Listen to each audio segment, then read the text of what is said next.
Se define a la discapacidad intelectual como un conjunto complejo de síndromes, donde la característica común es que la capacidad intelectual funciona por debajo de la normalidad y está asociada a deficiencias en el aprendizaje y en las conductas de adaptación social.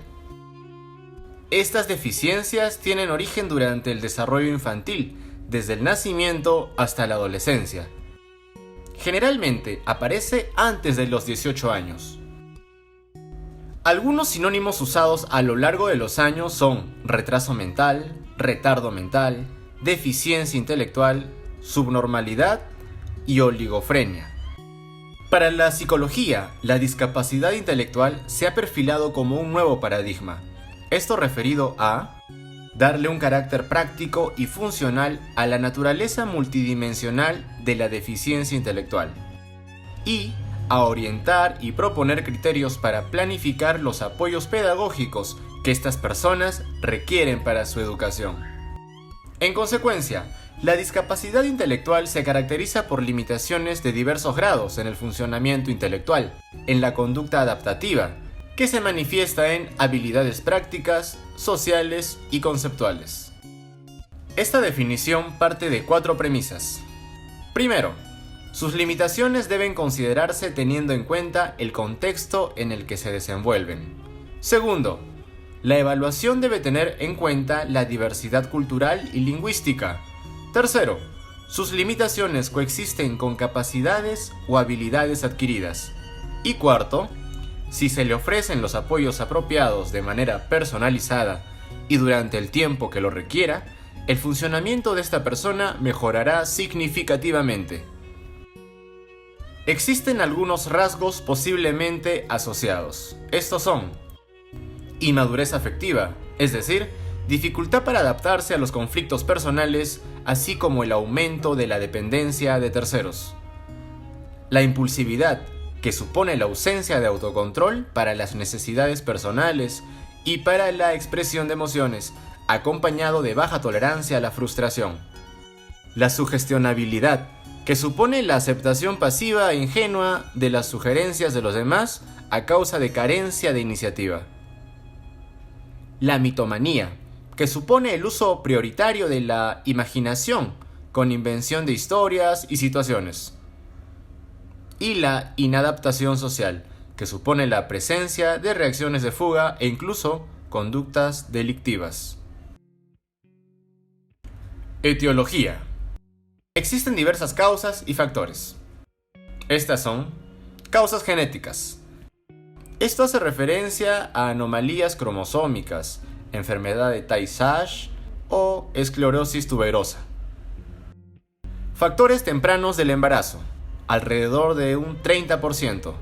Hablamos aquí de trisomía 21, es decir, síndrome de Down, consumo materno de sustancias o infecciones. Factores tardíos del embarazo y perinatales, alrededor de un 10%. Prematuridad, anoxia, traumatismo durante el parto, desnutrición fetal. Afecciones físicas adquiridas durante la niñez, alrededor de un 5%. Intoxicación con plomo, infecciones, traumatismos. Factores ambientales y trastornos mentales, alrededor de 20%. Privación cultural, esquizofrenia de inicio temprano.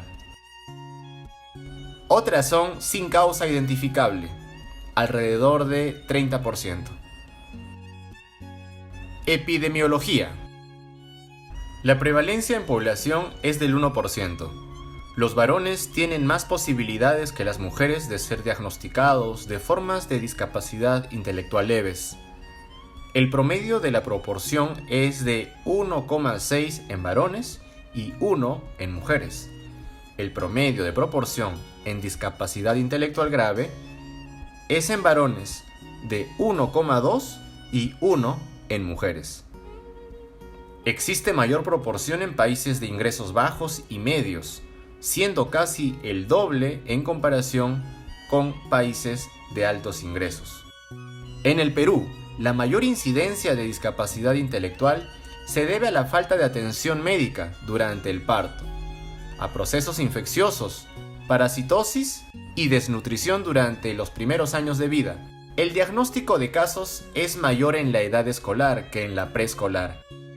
La disminución aparente de casos en la población adulta se debe al hecho de que muchas labores de los adultos no exigen hacer uso de funciones intelectuales superiores. Tipos o grados de discapacidad intelectual. El CIE-10 hace una división en 4 niveles: leve, moderado, grave y profunda. Repasamos ahora el primer nivel, leve. Durante la niñez, estos individuos aprenden con lentitud y se retrasan respecto de sus compañeros de escuela. Si bien puede esperarse que alcancen habilidades académicas cercanas a las de sexto grado al llegar a la edad adulta. Cuando maduran, las deficiencias en el juicio y la resolución de problemas hacen que necesiten ayuda adicional para enfrentarse a las situaciones cotidianas, y las relaciones interpersonales pueden dañarse. Suelen necesitar ayuda en actividades como hacer pagos, comprar alimentos y encontrar una vivienda apropiada. Sin embargo, hay muchos que trabajan de manera independiente, aunque en empleos que requieren un desempeño cognitivo escaso.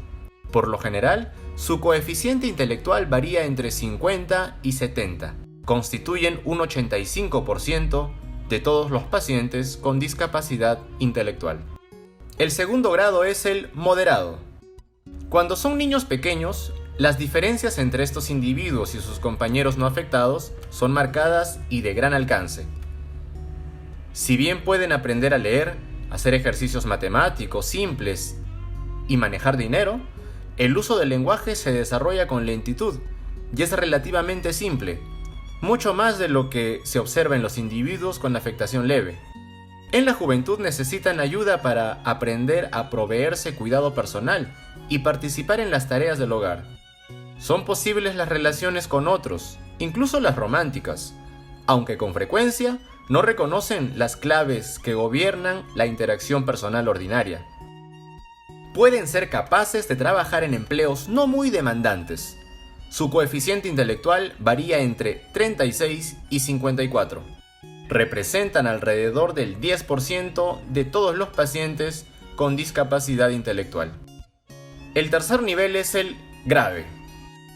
Si bien estas personas pueden aprender órdenes o instrucciones simples, sus habilidades para la comunicación son rudimentarias. Palabras aisladas, algunas frases. Bajo supervisión pueden ser capaces de realizar trabajos simples. Pueden mantener relaciones interpersonales con sus parientes, pero requieren supervisión para todas las actividades. Incluso necesitan ayuda para vestirse y para la higiene personal. Sus valores de coeficiente intelectual se encuentran entre 20 y 40.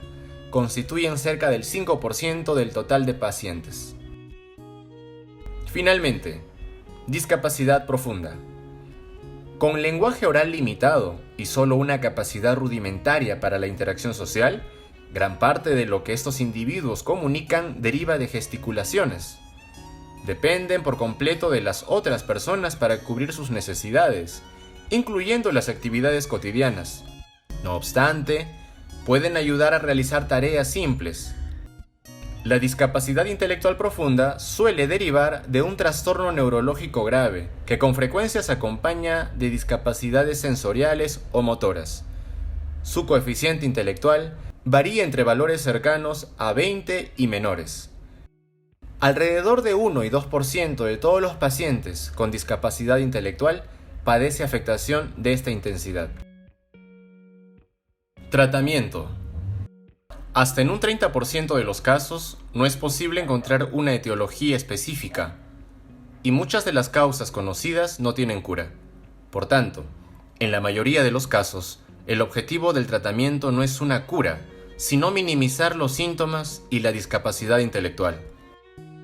Si la causa es detectada en un recién nacido, generalmente mediante una prueba de cribado, debe administrarse inmediatamente el tratamiento etiológico específico. Al hablar del tratamiento debemos resaltar algunos puntos fundamentales. El primer punto es intervención conductual. Puede presentarse agresividad, autolesiones, destruir objetos, desobediencia y una conducta social inadecuada. También presentan frecuentemente otros trastornos. Alrededor de la mitad de los individuos con discapacidad intelectual presentan una enfermedad psiquiátrica comórbida. Ante esto es importante realizar un análisis de la conducta, describirla operacionalmente, garantizar la seguridad del niño, la familia o cuidadores, extinguir la conducta no deseada, involucrar a la familia y educadores, considerar las necesidades, fortalezas y debilidades de la familia y apoyarlas y reforzarlas, educar, ayudar y fomentar una red de apoyo. El segundo punto es considerar también una terapia farmacológica. Deben utilizarse dosis diferentes a las que se utilizan en pacientes sin discapacidad intelectual, puesto que generalmente tienen más problemas médicos y son más sensibles a los efectos secundarios de algunos fármacos. Contemplar fármacos que reducen el deseo sexual en adolescentes con discapacidad intelectual, en caso de conductas sexuales inapropiadas y difíciles de controlar. El tercer punto es la educación. Asistir a la escuela es esencial para los niños con discapacidad intelectual, para el aprendizaje de habilidades académicas, la autodisciplina, el desarrollo de habilidades sociales y prácticas para la vida. La tendencia actual es, en la medida de lo posible, escolarizar a los niños con discapacidad intelectual en escuelas ordinarias y no especiales. Aquí entra a tallar la educación inclusiva. Cuarto punto, terapia física y ocupacional. La terapia física y ocupacional pueden contribuir al tratamiento de la discapacidad intelectual, dado que a menudo se acompaña de una dificultad funcional, falta de coordinación y un lento desarrollo de habilidades motoras. Quinto punto, terapia del habla y del lenguaje. Una aplicación sistemática de las técnicas de terapia del lenguaje es eficaz en la promoción del habla, el lenguaje y la capacidad de comunicación en niños con discapacidad intelectual. Sexto punto, educación y apoyo a la familia. La Organización Mundial de la Salud sugiere que el apoyo familiar debe incluir información diagnóstica precisa, apoyo emocional, asesoramiento, participación en las decisiones de atención de salud y servicio de cuidado de relevo. De esta manera concluimos este video. Esto fue la discapacidad intelectual.